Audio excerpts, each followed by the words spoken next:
Today on Blue 58, the Packers are on their bye week, so we need to talk about one big question. What are they? Blue 58!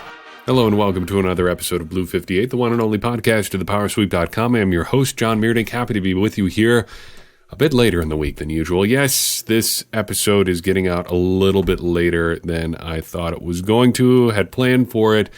It's been a bit of a week. We've got some life stuff going on, which I'll be able to give a little bit more info about in the relatively near future, and I think it's going to be a positive development for the podcast and for the Power Sweep as a whole. Stay tuned for that.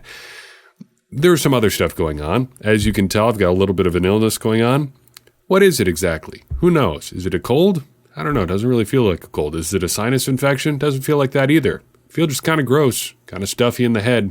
Not great. But here we are doing a podcast anyway because we're kind of trending upward.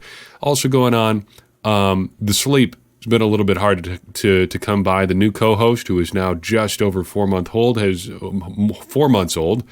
has made the unique creative decision to start adding teeth to his repertoire. That is a unique creative decision at 4 months old. So I do respect him as an artist. So interested to see what he does with it here. So we will try to soldier on. And I don't expect any serious interruptions here. The plan is to still get out 3 podcasts this week. That might not happen, but we'll be back on schedule for sure with 3 next week. They may be a little bit abbreviated, but we will see. Got some good content in the works, so I'm excited to get in the studio more regularly next week. But to the larger point, to the title of this podcast, what exactly are the Packers? I think that's a good question to ask here in the bye week. It's good to know what you are. It's good to take a second and look back and see what we have learned about this team. That's something that we've talked about every season that we've done this show. 16, 17, 18, now 19. Boy, that has gone fast. What exactly is the team that you start covering in August, in November? Because at the start of the year, you really don't know what that team is. Their characteristics, their unique qualities sort of emerge over the course of the year. No team is the same season to season. I think we all understand that. So now we got to take a second and talk about what exactly this team is. What will they be? That is a question we will get the answer to a little bit later, and we will take that one up next week, middle of next week, hopefully, as we look towards the stretch run here. We've got a nice little 6-game run before the end of the season and the playoffs. Also, there are only 6 games guaranteed for us as Packers fans remaining this year. That has gone awful fast. Overall, I'd like to start off with a little bit of a truism. You are what your record says you are. It is a truism. It's a cliche that people throw out, but it also happens to be true because guess what? You are what your record says you are. The NFL, with its endless replay reviews and just the way the schedule works with having games on Sundays, 1 game on Monday, 1 game on Thursday, encourages a week of navel-gazing and looking back on stuff saying, wow, if this play went different and that play went different, our record would be this instead of that. But it didn't, and it isn't, so you are what your record says you are. And the Packers' record says that they are 8-2, first in the NFC North, the 2nd seed in the NFC, and in the driver's seat for the top seed in the NFC. Should they beat the 49ers and win out, they will be the top seed in the NFC playoffs. That is what they are. However, your record, I think, only says what you are to a point. Because once you get to the playoffs, records don't really matter anymore and might result in a more disappointing result for you, your team, and your fans. Is there an example of that from recent Packers history? You bet there is. Let's remember the 2011 season. That year, of course, the Packers went 15-1, but here come the New York Giants, who pretty much take the Packers apart and end their season with 0 playoff wins. So, to look at that question, what did the Packers record say that they were? Well, it said they were 15-1, but were the Packers really as good as a 15-1 team? Well, technically, yes, because they went 15-1. So by definition, everything they did was the action of a 15-1 team. But I think they also overachieved a little bit that year, which meant that they were vulnerable. And boy, did they ever turn out to be vulnerable. So how can you know if your team is overachieving? I think there are two pretty easy stats to understand that we can look at. Expected wins and losses, and records in close games. Let's look at that first one first. Expected wins and losses, also called Pythagorean wins in the baseball analytics world. Basically, this just looks at point differential when you're scoring your points and comes up with a basic expectation of how many games you probably should win given your point differential in the course of a season. I also mentioned the second one last week, teams' records in close games. Close games are defined as your wins and losses in games decided by 7 points or less. So what did these things say about the Packers in 2011? According to Pro Football Reference, expected wins and losses said they were really about a 12-4 team. They did overachieve a little bit, and, overachieving is good. You want to get better results than you're expected to get, but that, again, also meant that they were vulnerable. And I wonder if we'd have felt as bad about the Packers' performance in the playoffs that season if they'd been 12-4 instead of 15-1. I kind of think so. It still would have stung because they got whooped pretty good at Lambeau Field. But I don't think it would have felt as much of a letdown if they weren't 15-1. That year, the Packers were also 4-1 in games decided by 7 points or less.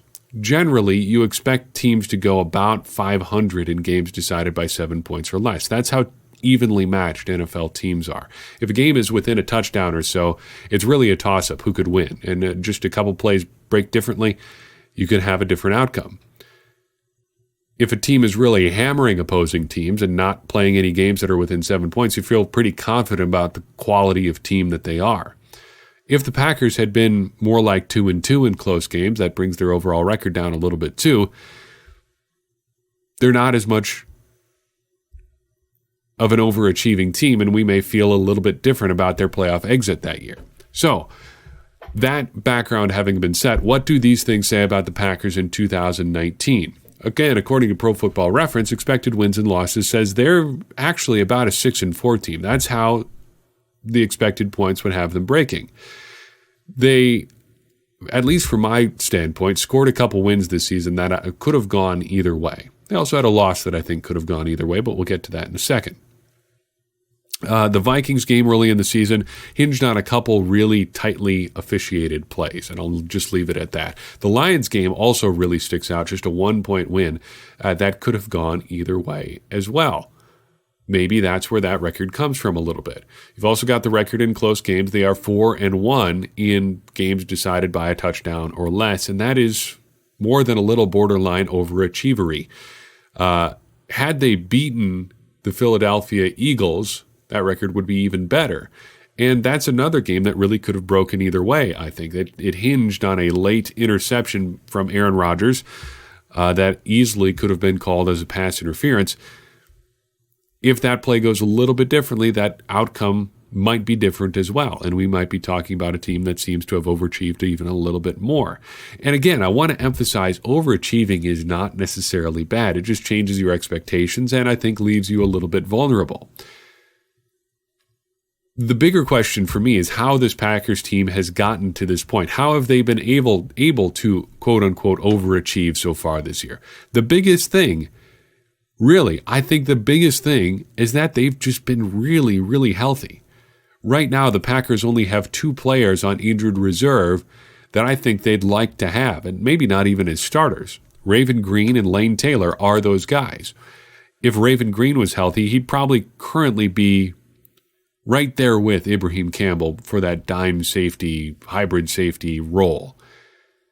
Lane Taylor would not, I don't think, be starting at this point in the season. I think we've seen pretty clearly that Elton Jenkins is better than Lane Taylor now. He may not have been better than him at the start of the season, but he is now better than Lane Taylor would have been, I think, at this point in the season. But it's never bad to have a starting caliber player around on your roster. Even if you're not actually starting him, offensive line depth is never a bad thing to have. Beyond that, there's almost nobody on the actual injury report. The Packers are remarkably healthy at this point in the season, and they should only be getting healthier with a week off from football this week. So maybe they are overachieving a little bit, but they're doing it just by staying relatively healthy and not making big mistakes. Another big factor there that we'll talk about here a little bit on offense. The Packers' offense. Overall, I think this is a bit of a top-heavy offense. Again, not a bad thing, but most of their offense right now is running through Aaron Jones and Jamal Williams. According to our usage rate stat, about 2 out of every 5 offensive snaps are going to either Aaron Jones or Jamal Williams. It's not, again, a bad thing if they're getting that much heavy usage, especially if you can do it like you did this past week, basically splitting their carries so each guy only got about 13 to 15 touches. You're not really wearing either of them out. But again, we're talking about areas where the Packers may be vulnerable. If one or both of Aaron Jones and Jamal Williams would go down for a 2, 3, 4 game stretch, that's a big chunk of the Packers' offense going down with them. And to a lesser extent, this is true of the Packers' passing game too. A lot of their targets are funneling through 1 or 2 guys, and that could be a little bit of a problem if the Packers are without a couple of those guys for an extended period. They were able to weather the loss of Davante Adams, to be sure, but if they would lose another pass catcher out of that group, would they be able to do the same thing? It's at least a fair question. I don't think the answer is definitively no, but it does get harder for the Packers to do what they want to do on offense. What are the Packers doing well on offense so far this year? A couple of things. First, hanging on to the ball. The Packers are just limiting turnovers to an almost extreme degree. Aaron Rodgers also always very good at this. And in fact, it's worth looking at where his interceptions have come over the past couple years. He's been unusually bad in the red zone, and I say bad on a relative scale, but 2 interceptions this year in the red zone, 3 in the last 2 years. That is a huge outlier for Aaron Rodgers, but there's a caveat there. All 4 of the interceptions Aaron Rodgers has thrown in the past 2 years have been touched first by a Green Bay Packers player before they were actually intercepted. Those interceptions are as much a result of Packers players not holding on to the ball as anything else. Packers are also running the ball very well this year. So far, they are 5th overall in the NFL in rushing touchdowns. They are Football Outsiders' 3rd ranked rushing attack by DVOA, and Aaron Jones is having a career year, obviously. But funnily enough, he's actually running for fewer yards per game this year than he did last year, just less than a yard and a half or so, but still a touch less. He's averaging 58.9 yards per game on the ground this year versus 60.7 yards per game on the ground last year. His real big improvement on offense this year has been in the passing game, which we will talk about, well, right now. The Packers have also succeeded this year on offense by passing efficiently. They do have the 5th ranked passing attack by DVOA overall. They are 11th overall in passing yards, despite being just 16th in passing attempts. And Aaron Rodgers is having one of his most efficient years in a long time. He has the highest adjusted net yards per attempt figure he's posted since 2014. His average this year of 7.56 adjusted net yards per attempt is above his career average. Also, interestingly, 48% of his yards passing this year are coming after the catch, which I thought would be a big increase over last year because the Packers have really emphasized screens and short routes and quickly developing routes that allow players to run after the catch. I thought that would be a big bump for him over last year, but it's almost exactly the same as it was in 2018. The real different thing for him is completion percentage. He's completing about 2.5% more of his passes this year than he was last year, and it's resulted in huge gains for the Packers. It's interesting how just making things slightly easier for Aaron Rodgers has yielded enormous results. It's almost like your offense doesn't just have to be wildly complicated, yet still rely on super simple things to succeed. Amazing. Let's switch over to defense here. Overall, I think the defense has a tendency to be a little bit top-heavy in at least 2 ways, a lot like the offense. Among the pass defense, only 2 players are really getting their hands on the ball for the Packers. Jaire Alexander and Kevin King both have over 10 passes defense, 12 and 11 right now, respectively. But nobody else on the Packers defense has more than 5 passes defense. Not super concerning, but I think noteworthy in that you'd like to see a few more players active when the ball is in the air. The Packers are also a little bit top-heavy when it comes to sacks, and to a greater extent, production ratio, a stat that we track here at the Power Sweep. Preston Smith has 10 sacks. Adarius Smith has 8.5. Nobody else on the Packers has over 1.5 sacks. Earlier this year, when I was doing my predictions for 2019, I predicted that nobody on the Packers would have more than 8 sacks, but as a whole, they would be in the top 5 in the NFL. I think he even said top 3 in team sacks. Instead, we've gotten almost the exact reverse of that. The Packers have 2 guys that are piling up almost all of their sacks, and they're not ranking super highly among the league rankings when it comes to total sacks. This is a bit more concerning than the passer's defense situation, even admitting and pointing out that there are more ways to impact a passer's performance than with just a sack. Still, I think you'd rather have more guys getting to the quarterback than fewer. Just look at the Carolina Panthers, who we talked about last week. They have a bunch of guys who are able to get to the quarterback on a fairly regular basis, and that adds a lot to their defense. Let's talk about what the Packers' defense is doing well. According to Football Outsiders DVOA stat, again, they are the 13th ranked pass defense. That is down significantly from where they were earlier in the season, but they are also facing the hardest schedule in the NFL by that same outlet. They could see some improvement in some of their raw numbers over the final 6 weeks. They get a chance, I think, to beat up on a few bad quarterbacks. Dwayne Haskins and Daniel Jones, 2 rookies for sure. Potentially Jeff Driscoll for the Detroit Lions, depending on what Matt Stafford's injury turns out to be or how serious it turns out to be. That could be the difference between the Packers having kind of mediocre stats against the pass and some pretty good ones. The raw numbers are probably going to improve as a result, so maybe some more guys will get in on the pass defense party. But what are they not doing so well? Overall, I think this defense is better than last year. I don't have any numbers to illustrate that point, although there are some. I know there are. But it's more of a feel thing. This defense does feel better than last year. And maybe that's just a result of having a team that feels worth following as opposed to a team that, well, went 6-9-1 last year. But what are they not doing so well? The Packers don't do everything well on defense, and there are certainly a couple noteworthy things that they're not doing so hot at. The run defense is not great. You may have heard about that. The bigger question to me is why? Why is the run defense not doing so well? First, you're going with a lot of sub-heavy personnel. The Packers have a bit of a light defense to begin with, and you get lighter when you take off a linebacker and insert a hybrid safety in his place. And losing one of your good hybrid safeties will have a big impact if that's how you want to play football, and that's exactly what happened to the Packers. Raven Green went out early in the year, and they had to rely on Will Redmond to be that sort of in-the-box safety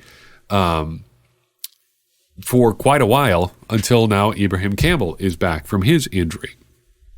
I think it's also become fairly obvious over the course of the year that Kenny Clark could use some help up front. I think he's still having a pretty good season. Some of the advanced numbers from some of the real close defensive line watchers point out that he is getting double-teamed at an extraordinary rate, more frequently than just about any other defensive tackle in the league.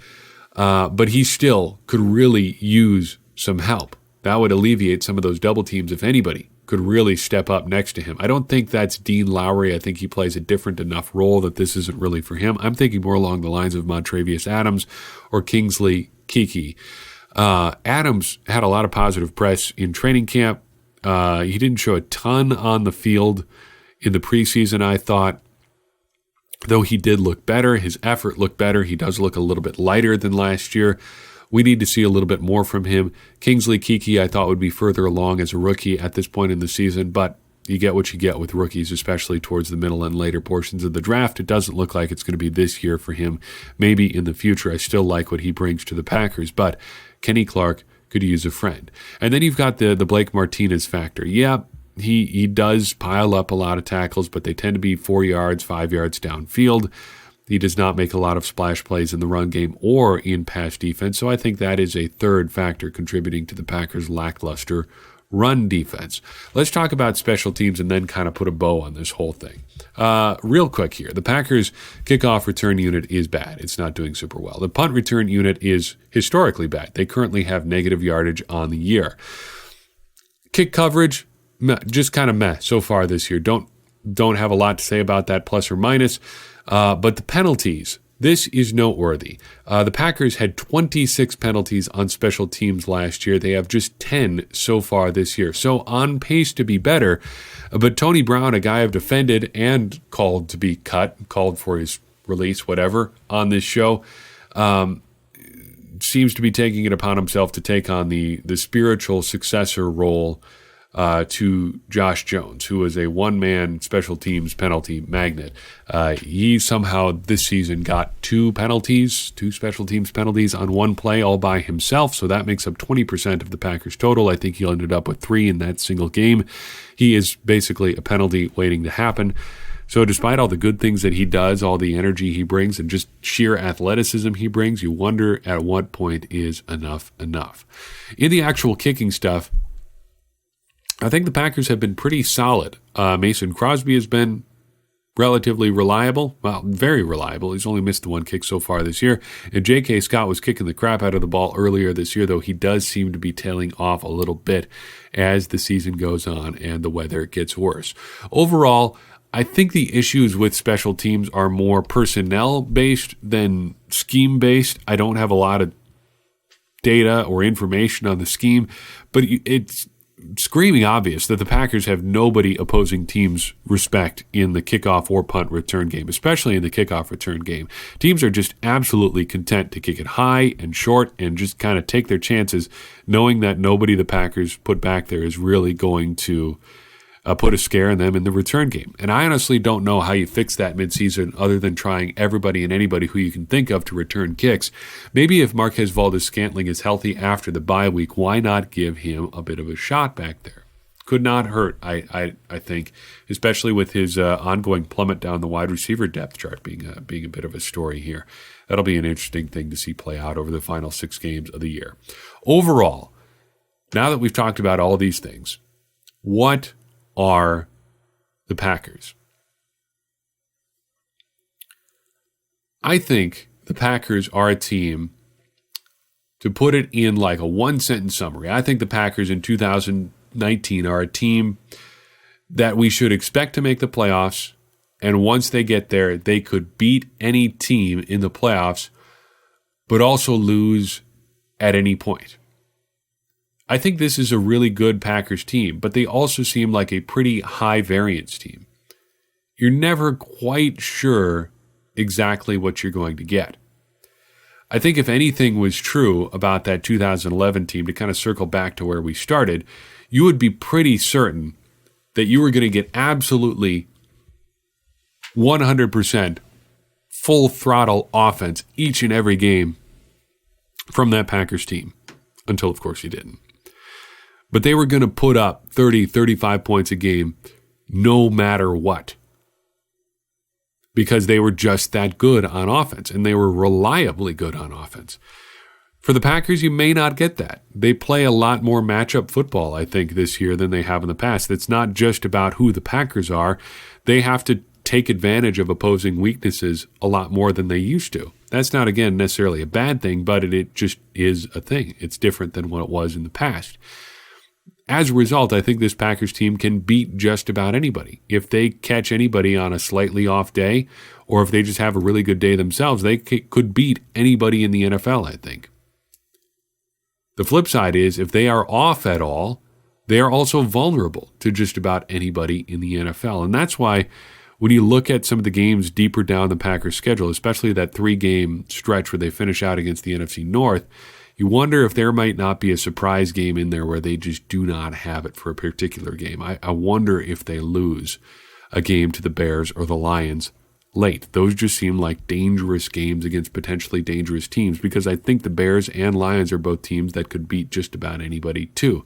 They could lose to just about anybody as well, but that makes them pretty dangerous too. It's going to be interesting to see how this team shapes up over the final 6 weeks of the season, and we will dive a little bit more deeply into what exactly that could look like next week on Blue 58. But for right now, that's all I've got for you in this episode. I do appreciate you listening in, taking the time to download, to listen through. And if you like what you heard, please leave a rating and review wherever you happen to be listening, whether it's on the Apple Podcasts app, one of the Google apps, on YouTube. Give this a thumbs up, a like, and subscribe wherever you are too. That's going to help more people find the show. If you want to take your support to the next level, check in at patreon.com/thepowersweep. Donate $1 per month. That's enough to offset some of our costs and say thank you for the great work that I think that we're doing here at the podcast.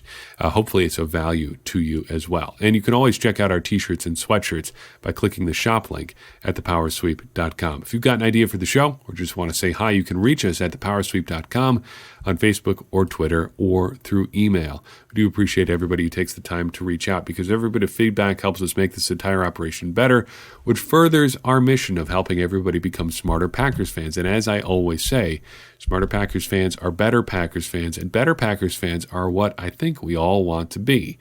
I'm your host, John Meerdink. We will see you next time on Blue 58.